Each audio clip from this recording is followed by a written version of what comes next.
அன்பாகவே இருக்கிறார். என்ன சொல்கிறாங்கன்னு நான் சொல்கிறேன். எல்லா ஆவிகளையும் நம்பாதீங்க. அந்த ஆவிகள் தேவனால் உண்டானவிழா என்று சோதித்து பாருங்கன்னா, எப்படி நான் சோதித்து தெரிகிறது? எப்படி சோதித்து தெரிகிறதுனா, வேதம் சொல்லுது நம்மெல்லாம் ஒருவரோடு ஒருவர் அன்பாக இருக்கணும். அன்பு தேவனிடத்திலிருந்து வருகிறது. அன்புள்ள ஒரு ஆளை பார்த்தீங்கன்னா, அதாவது தெய்வீக அன்பு, சாதாரண அன்பு இல்லை, இயேசுவை போல் அன்பு. அதாவது அன்பு கூறப்படத்தகாதவர்களை அன்பு கூறுவது, தகுதியற்றவர்களை அன்பு கூறுவது, விரோதிகளை அன்பு கூறுவது. அப்படிப்பட்ட அன்பை ஒரு ஆள்கிட்ட பார்த்தீங்கன்னா, அந்த ஆவி எங்கேருந்து வருது? அவன் ஏதோ ஒரு உபதேசத்தை கேட்டிருக்கான், போதனையை கேட்டிருக்கிறான். அந்த போதனை எந்த ஆவி மண்டலத்திலேருந்து வருது? எந்த விதமான ஆவிகள் மூலமாக அவனுக்கு கிடச்சிருக்குது? எந்த ஆவி அவனுக்குள்ளே கிரியை செய்து அந்த போதனை அவனுக்குள்ளே கொண்டு வந்திருக்குது, அவனை மாற்றி இருக்குதுன்னா தேவ ஆவி, நல்ல ஆவி. சுலபமாக கண்டுபிடிச்சிக்கலாம். தெய்வீக அன்பு இருக்கா ஒருத்தன்ட்ட? அந்த அகாப்பே அன்பு இருக்கா? தகுதியற்றவர்களை நேசிக்கக்கூடிய அப்படிப்பட்ட ஒரு அன்பு இருக்கா? இயேசுவை போல தன்னை சிலுவையில் அறிஞ்சவங்களையும் நேசிச்சார், அன்பு கூர்ந்தார். அந்த மாதிரி அன்பு இருக்குதா? அந்த மாதிரி அன்பு ஒருவனுக்குள்ளே இருந்தால் கிறிஸ்தவனுக்குள்ளே இருக்கணும். அந்த மாதிரி அன்பு ஒருவனுக்குள்ளே இருந்தால் அவன் சரியான போதனைகளை கேட்கிறான்.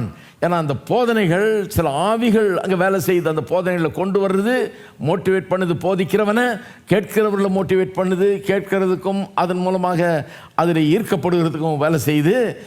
அது நல்ல ஆவியா கெட்ட ஆவியா? எல்லா ஆவியும் நம்பாதீங்க.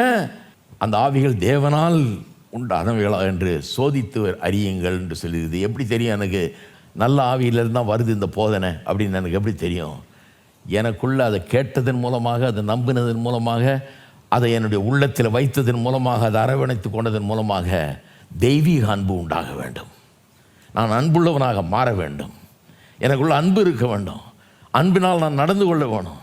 இந்த இயேசுவை போல நான் நடந்து கொள்ள வேணும். நடந்து கொண்டால் எனக்கு க்ளீனாக தெரியும் இது நல்ல ஆவி. நல்ல ஆவியின் இடத்துல இருந்தோம். எத்தனை பேருக்கு புரியுது நான் சொல்கிறது? அப்போ நீங்களும் நானும் சுலபமாக பகுத்து தெரியலாம். இது எங்கேருந்து வருது, எந்த ஆவியிட்டேருந்து வருது, நல்ல ஆவியா கெட்ட ஆவியாங்கிறத பகுத்து அறியலாம் என்று வேதவசனம் சொல்லுறது. ஏன்னா அதை பகுத்து அறியலைன்னா, சரியா நீங்கள் பகுத்தறிய தவறி விட்டீர்கள் என்றால், பொல்லாத தீய காரியங்களை உங்களுக்குள்ளே கொண்டாந்து புகுத்த வேணும் என்று நினைக்கிற அந்த ஆவிகள் சில போதனைகள் மூலமாக கிரியை செய்து கொள்கைகளை கொண்டு வந்து சில காரியங்களை பரப்பி உங்களுடைய உள்ளத்தை கவர்ந்து இழுத்து அதன் மூலமாக நீங்கள் ஈர்க்கப்பட்டு உங்கள் வாழ்க்கையில் அன்பில் வாழுகிறவர்களாக ஒரு விடுதலைக்குள்ளே பிரவேசிக்கிறதுக்கு பதிலாக வெறுப்புக்கும் கசப்புக்கும் பொல்லாப்புக்கும் பகைக்கும் கொலைவெறிக்கும் அடிமைகளாக மாறிவிடுவோம். நம்ம ஜாக்கிரதையாக இருக்கணும். எதை ஏற்றுக்கொள்கிறோம், எதை கவனிக்கிறோம். இந்த